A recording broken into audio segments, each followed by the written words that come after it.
अब वो कहता है कि उसके लिए तत्वदर्शी संतों ने खोज ले। तो इस विश्व में आज तत्वदर्शी संत ये रामपाल दास है, जिला हिसार, हरियाणा।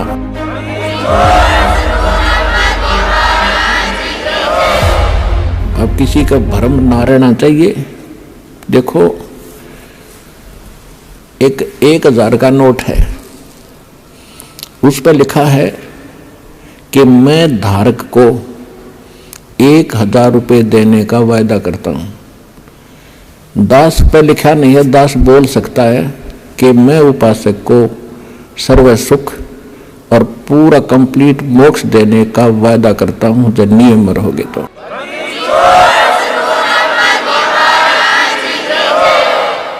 तो पुण्यात्माओं, बिना बताए पता कैसे चले?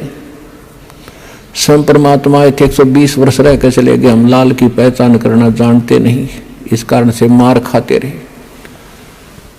और एक तो कहना होता है, विद प्रूफ प्रूव करूंगा कि इस विश्व में किसी के पास ज्ञान नहीं, किसी के पास समाधान नहीं, और कबीर जैसा भगवान नहीं, और इस परमात्मा के दास को जो प्राप्त है, कबीर परमात्मा का दिया हुआ ऐसा कोई ज्ञान नहीं।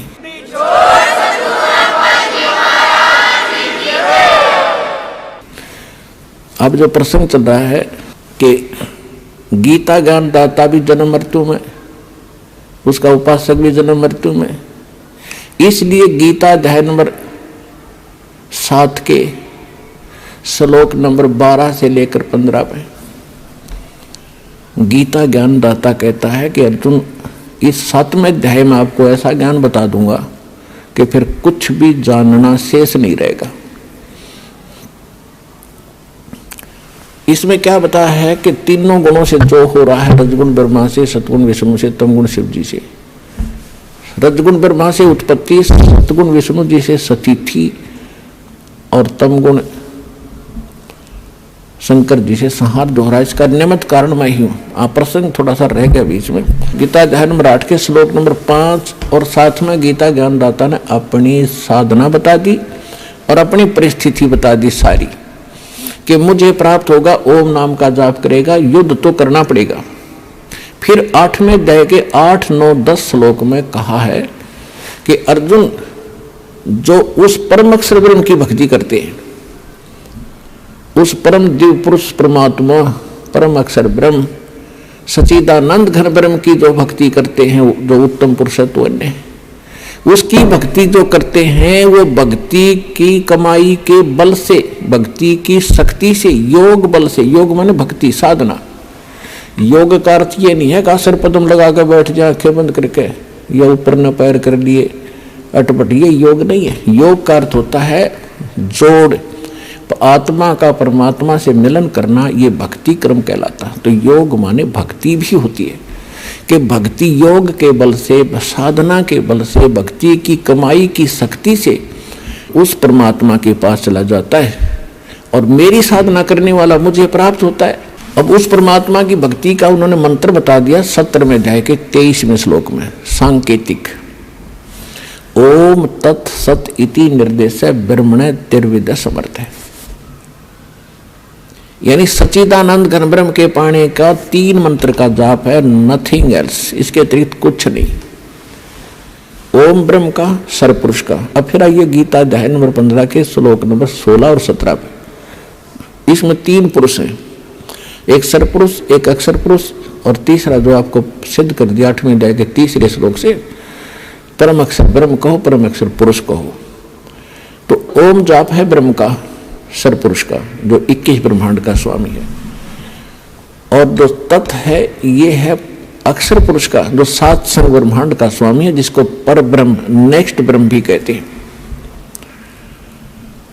ये सांकेतिक है, ये इस दास के पास है, कोड वर्ड है ये, और सत भी कोड वर्ड है, सांकेतिक शब्द है। ये है परम अक्षर ब्रह्म के मंत्र जाप करने का। इसको सार शब्द भी कहते हैं, इसको सार नाम भी कहते हैं, इसको सार शब्द कहते हैं, आदि नाम कहते हैं, इसको विधेय नाम भी कहते हैं। वो मंत्र हटके है, ये सत नहीं है, ये कोड वर्ड है। इस प्रकार वो तीसरा जो मंत्र है वो सार नाम है, उसको आदि नाम, आदि विधेय नाम और सार शब्द भी कहती है। तो अब जो 3 मंत्र का जो जाप है उस परमात्मा के पाने का, अब ओम तो ब्रह्म का सबको पता है, गीता ज्ञानदाता ब्रह्म है, श्री कृष्ण जी में बोल रहा है। वो खुद कहता 8वें अध्याय 13वें श्लोक में कि ओम इति एकाक्षरम ब्रह्म व्यवहारण माम अनुसमरण। माम माने मुझ, ब्रह्म माने ब्रह्म का, मुझ ब्रह्म का यह एक ओम मंत्र है और कुछ नहीं, बस इति यही। और अंतिम सांस तक जो इसका जाप करता हुआ शरीर त्याग कर जाता है तो ओम से मिलने वाली परम गति को प्राप्त होता है। ओम की परम गति क्या है, ओम से क्या उपलब्धि होगी? ब्रह्म लोक में जागा। ब्रह्म लोक में श्रीमद् देवी भागवत 7वां स्कंद 562 और 63 पृष्ठ पे स्वयं देवी जी कह रही है, हिमालय राजा को ज्ञानोपदेश कर रही है और ब्रह्म का स्वरूप बता रही है कि उस ब्रह्म का ओम नाम है। ओम नाम का जाप कर हृदय से उसको पाने का उद्देश्य रख और फिर वहां चला जाएगा, ब्रह्म लोक को प्राप्त होगा। उस ब्रह्म को प्राप्त होगा, वो ब्रह्म लोक रूपी दिव्य आकाश में रहता है। यानी ब्रह्म का साधक, ओम नाम का जाप करने वाला ब्रह्म लोक में जागा।